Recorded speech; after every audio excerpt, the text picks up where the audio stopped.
Hi, I'm Summer Sobin, and this is Paul Sobin. We're the founders of Thousand Petals Yoga, and we are so delighted to welcome you here to the UNC Virtual Wellness Week. We have a yoga class in store for you. You can find us online at thousandpetalsyoga.com, where we have hundreds of on-demand yoga classes and meditation classes for all levels, including levels particular to beginners, where we have progressive series that walks you from the foundational principles on up into more advanced actions and postures. We also have lots of flow and movements for advanced practitioners as well. We're really excited to be here and do some yoga with you today. Welcome to your mat. We're going to get started in a comfortable seat. For practice, you can use whatever you have at home. If you don't have a yoga blanket, you can find something else to sit on. But if you have a blanket, you want to fold it over in half, just enough so that you can sit on it in a cross-legged position, which we call Sukhasana. So Paul will be practicing and demoing as I guide us through today. And in this seat, you want to take a moment to use your hands underneath your seat and widen so that the sitting bones, these bones that are felt under your hands, bringing all the weight down, tip back, allowing your lower spine to sit up nice and tall.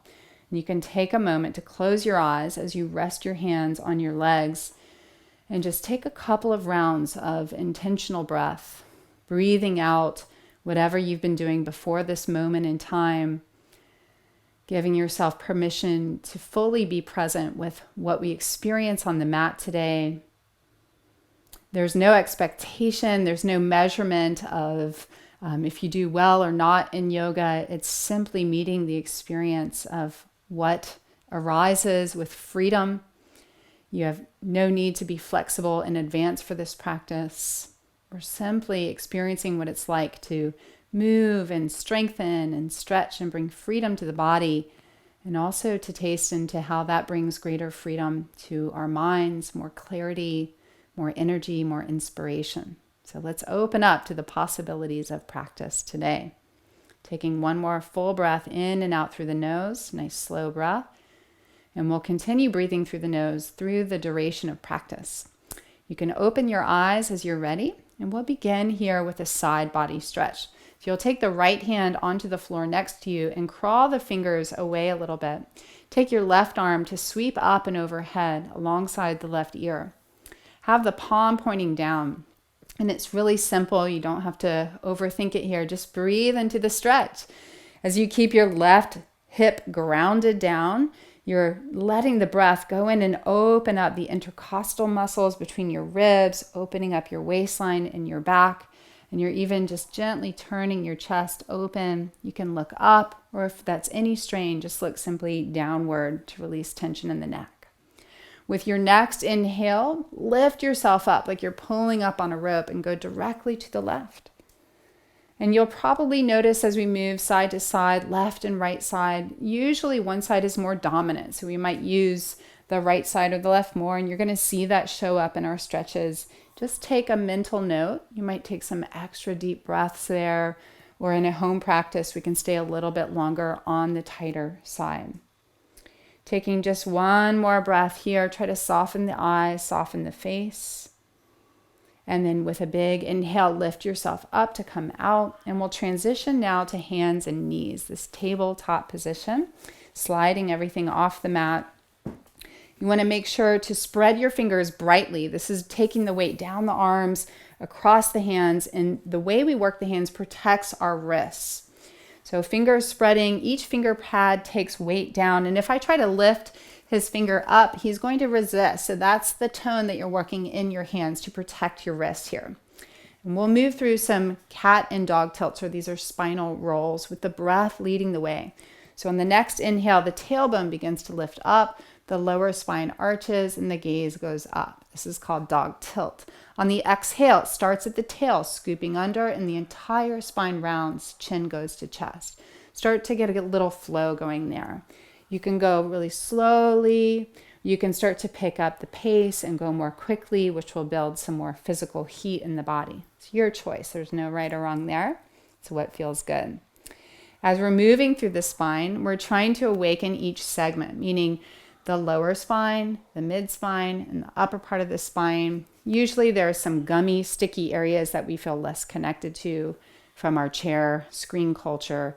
So you might linger in this next round when you bring your chin to your chest, put a couple breath or extra 2 breaths into that tighter band, wherever that is. For many, it's in this mid thoracic spine, the mid part of the rib area. And then you'll slowly, once again, unfurl that, lift the tailbone, arch the low back. And now walk your hands forward 6 more inches towards the front line of the mat. And here we're setting up for downward facing dog with good alignment. Once again, the fingers are clawing and I'm going to try to lift and I cannot, which is good. And then he's going to soften his sternum, the chest down, which plugs the shoulders on the back. Keeping a dog tilt, meaning a lift in the tailbone a little bit, will increase curve in the lower spine. Take that to exhale back to downward dog. So the hips lift as you press through the hands. You may work with straight legs or simply keep both knees bent. And as your head is releasing here with gravity, there's a real sense of just a long neck.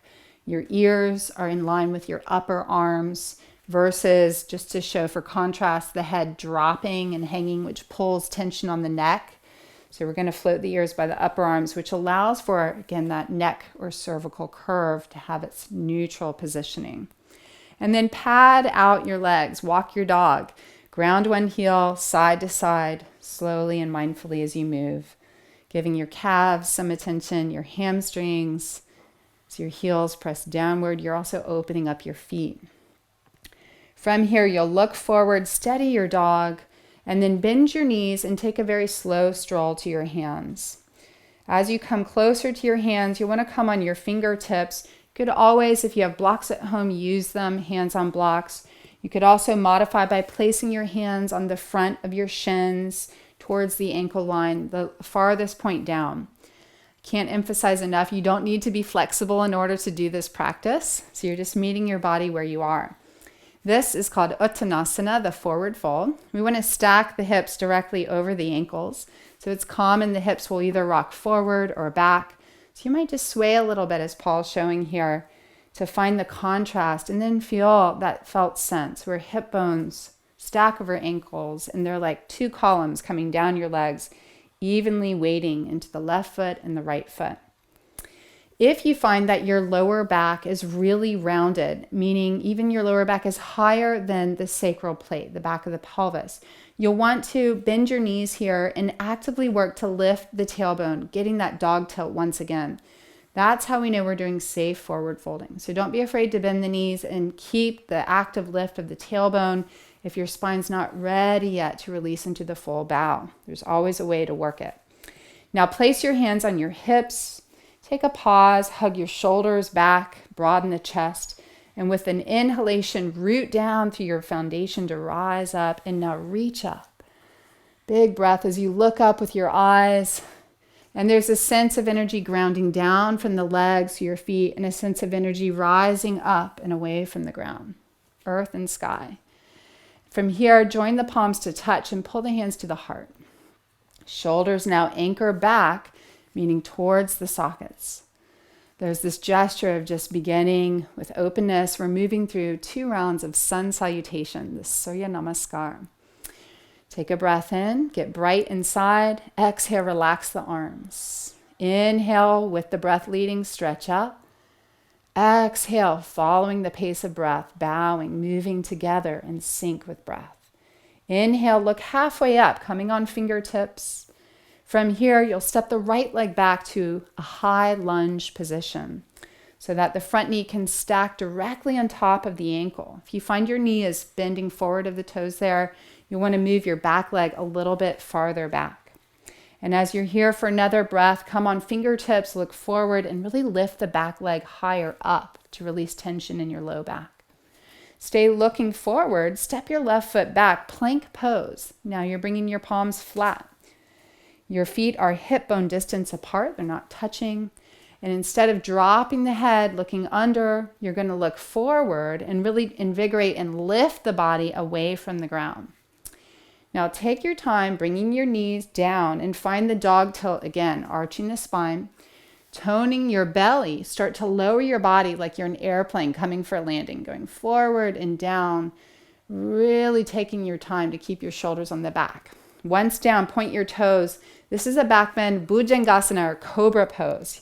You'll start to curl through and lift up. You can stay low or come up a little higher. It's up to you. You can play around and feel into the first one here. Key points for everyone. Elbows are bent. They're close to the side bodies, but they're not pinned in. They're also not wide because you lose power to integrate the shoulders back. You can see here, Paul's going to demo the shoulders forward, and this puts the apex of the curve in the low back. It doesn't feel good.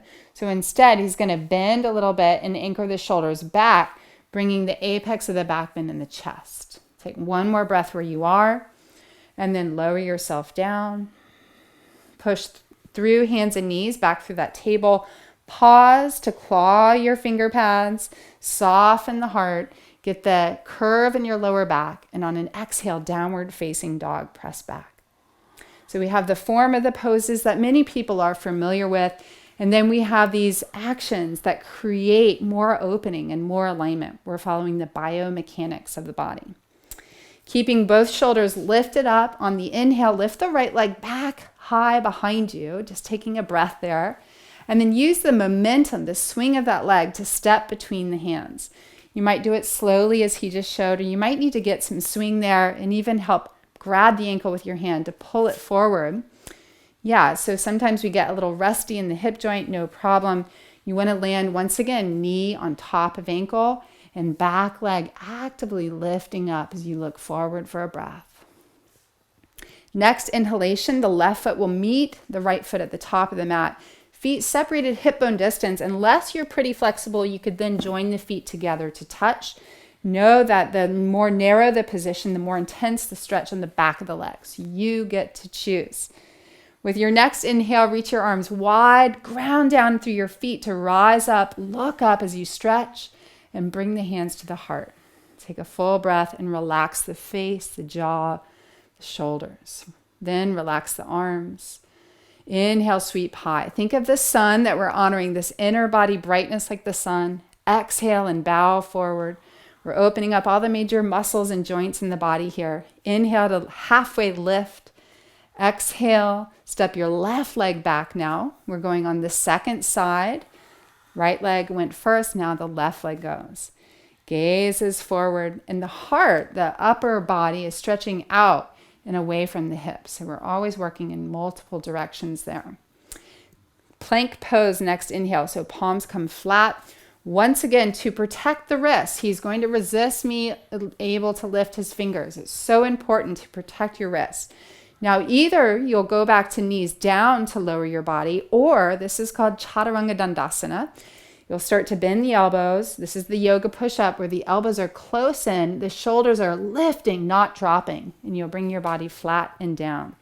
The toes point, cobra. Now, as you rise for your back bend again, keep the bend in your elbows, the apex of the curve in your chest region, and imagine dragging your body forward on your mat.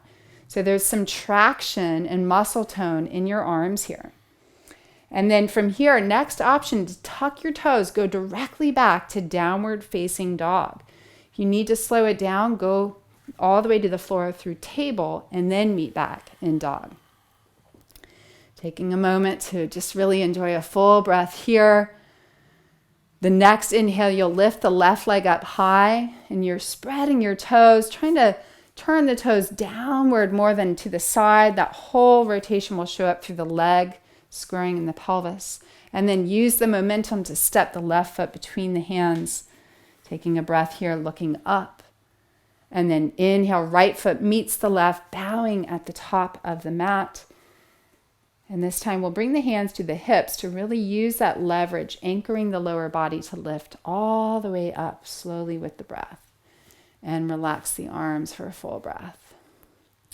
From here, Paul's going to come to the middle of the mat, facing forward, and then take a nice wide stance. So with outreached arms, steps the feet apart, toes are straight ahead, and the ankles land about under the wrists. If in doubt, always go a tiny bit wider. Most people go too narrow. From this position, the right toes turn in slightly, left toes turn open. We're going to link a couple standing poses together. So inhale, the body lifts up, you get taller. Exhale, warrior two, Virabhadrasana 2. These are the Sanskrit name of the poses that we like to honor the tradition which we teach and practice from. From here, we don't have any mirrors, so we're just creating a sense of the body moving in space.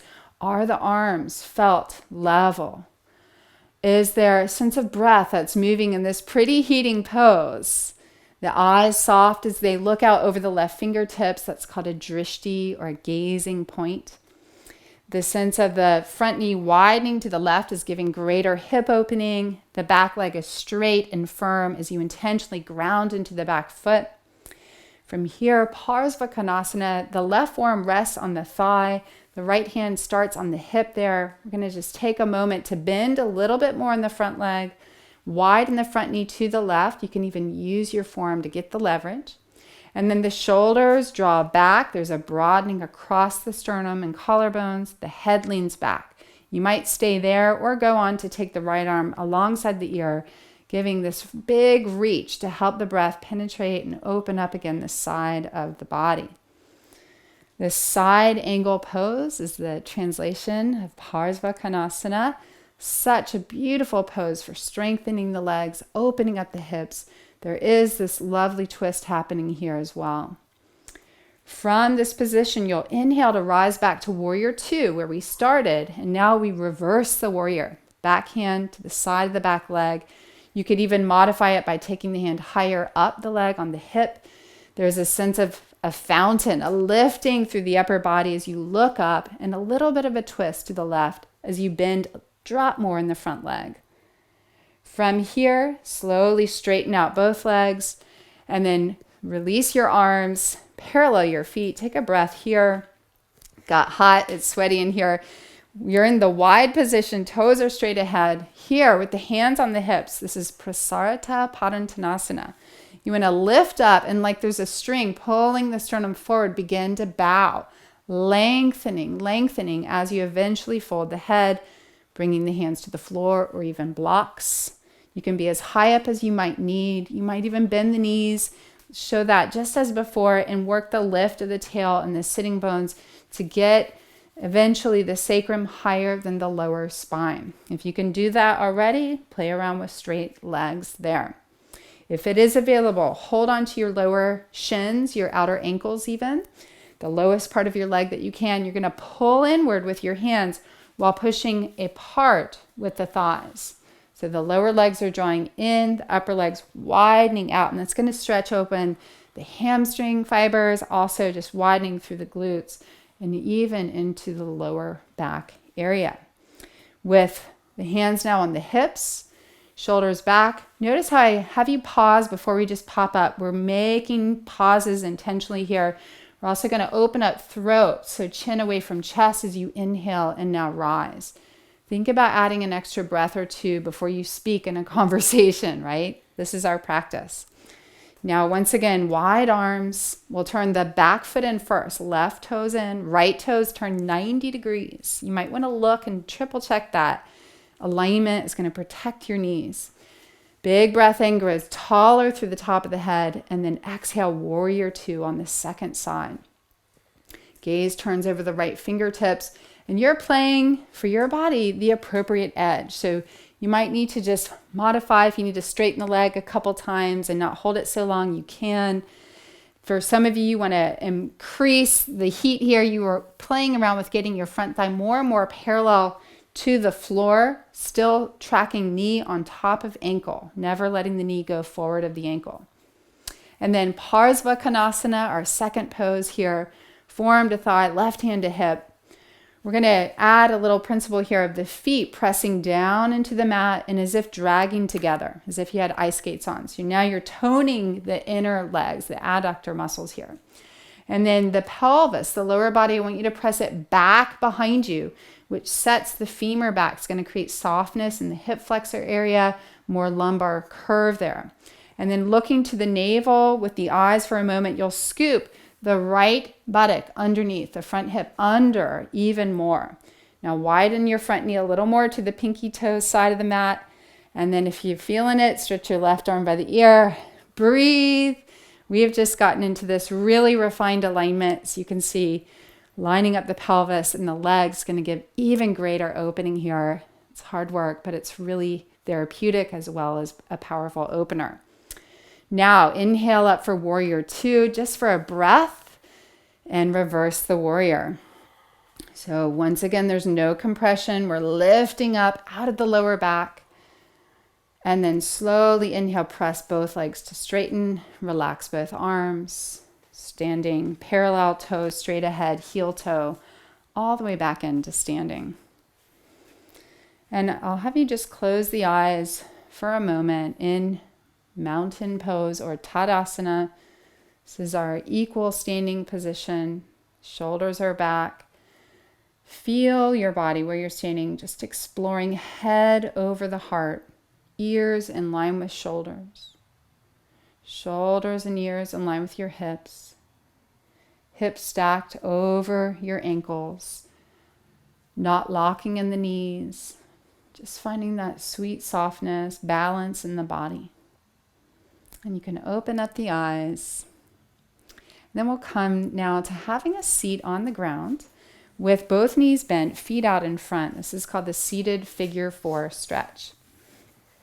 So from this position, some of us might want to sit up as we started on a folded blanket, or you can stay on the ground. Again, how do you know? It's what's going on in your lower back. So if the lower back tends to round and pull you back, you do want to sit higher up.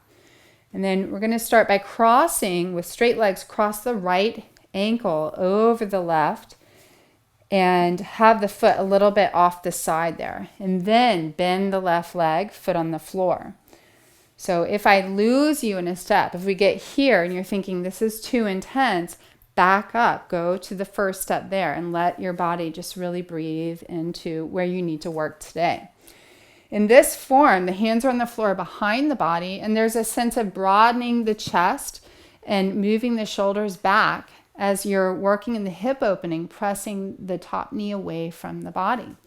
The stretch can be increased any amount, your choice, by bringing the bottom heel that's on the floor closer in and even walking the hands closer into the body.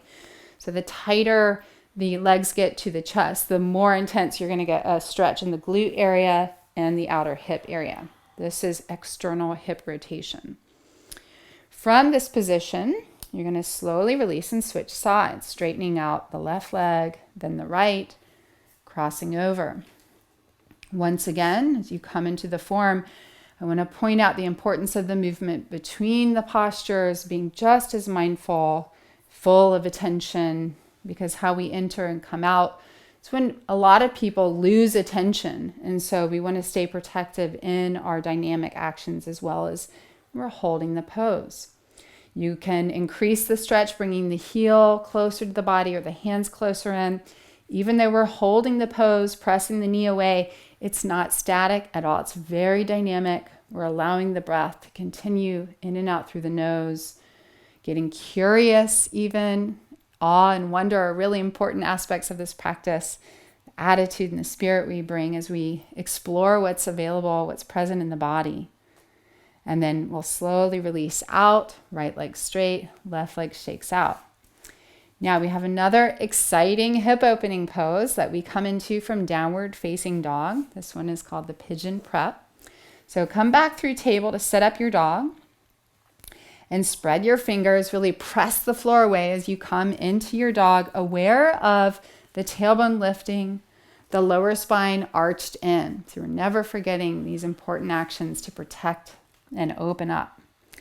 Now the right knee will bend, coming forward, and as you come into pigeon prep, the knee will go wider than the hip itself.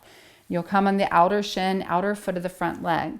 To increase the stretch, you can use your hands to pull the whole front leg more forward, more parallel to the front of the mat. Some of you can get it all the way parallel if you're really open there. Otherwise, to decrease, some of us need that, you'll pull the heel closer into the body. So you get to really feel into it and listen to what's needed for today. Another tip here, the back leg, you want to make sure it's parallel to the sides of the mat. It's going to line up the bones and the muscles. And you can move the back leg a little bit farther back, which is going to allow the pelvis itself to soften down. From here, fold forward. That means come down on your forearms, but don't collapse, meaning don't collapse your belly or your head. I want you to imagine you're resting over a beach ball here. So there is a sense of the tailbone scooping under, the lowest part of your spine, scooping under. The sides of the waist are lifting up here, and you're keeping tone in the low abdomen as you're stretching from the core of the pelvis out long through both legs. This is, again, getting into the piriformis area, deep in the glutes, even to the outer side of the leg. In every stretch and every pose, each person will feel it a little differently. Our bodies are really unique. From here, you'll want to walk the hands in, coming upright for a breath, looking forward, softening on the exhale, and then press back mindfully through downward dog, taking a breath there to feel the right side, feel the left side after the stretch. It's nice to contrast it and feel the power of the pose. And then we'll bring the left leg forward. I want to emphasize again, the knee is wider than the hip. So Paul's left knee is not pointed straight ahead. You may do that if you have a knee injury or an acute condition going on there. But in general, for healthy knee, take it wider. You're going to get more hip opening. Then the right leg, the back leg scoots back. Here I'm going to have him keep the toes tucked, and he's looking over the shoulder to see for himself. Ankle is upright, the leg parallel to the sides of the mat, and he can then bow forward. So on this one, I'll give you a little demo of what you can do at home, a little assist for your own body. Without letting your back heel turn to the side, you're going to lift the back knee up to hover for a moment. And I want you to think about rolling the thigh in towards the middle of the mat, which will turn the outer right hip down, and then place the whole unit to rest back down. So now you'll feel like the outer right hip is turning down.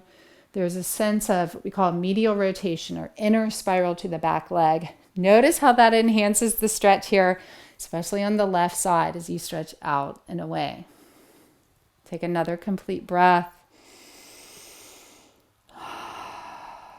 And then walk your hands in, straighten your arms, stay there for a breath, as upright as you can get in your torso.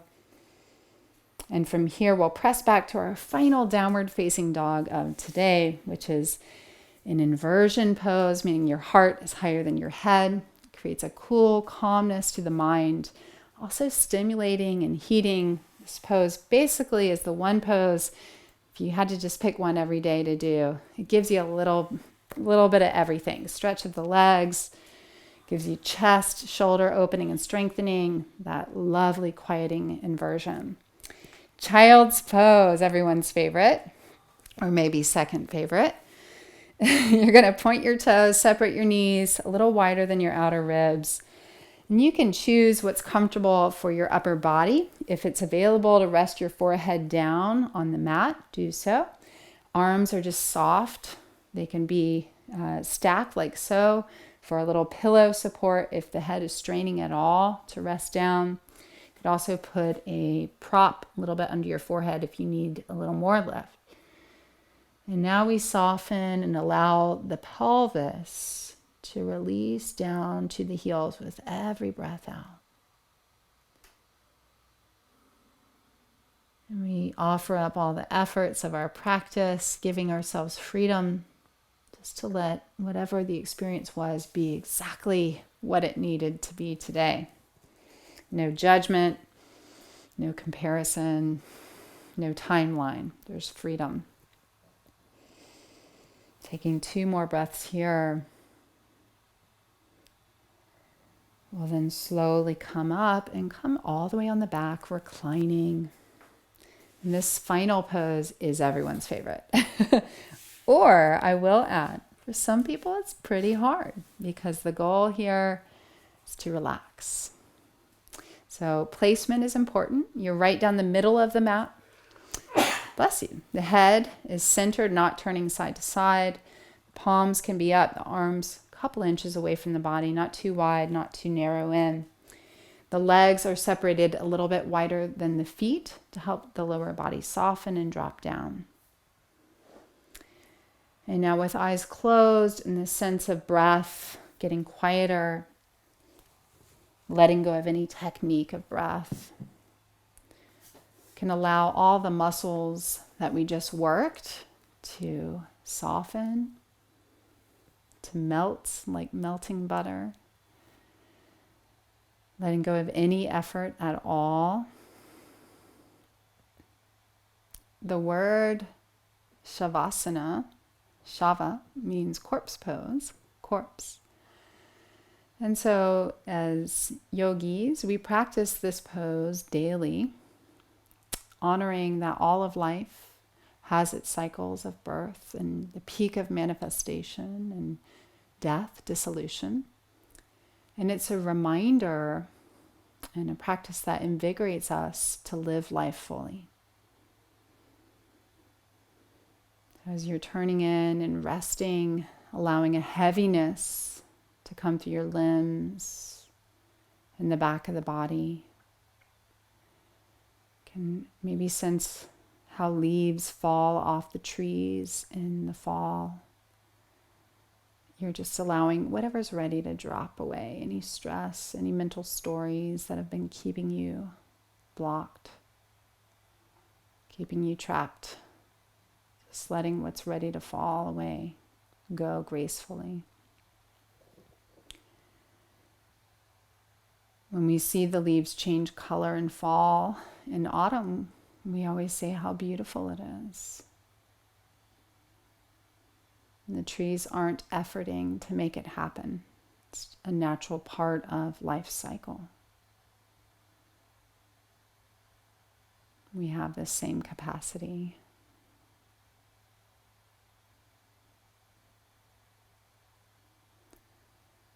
So I'm going to leave you here. Ideally, you can stay 5 to 7 minutes. It's a really nice little window to let your body rest and absorb the effects of the practice. Allow your nervous system to shift into this deep parasympathetic rest mode. And I thank you so much for joining us on the mat today. Again, you can visit us anytime in the online on-demand subscription site. Hundreds of classes, different lengths, different levels. Thanks for joining us.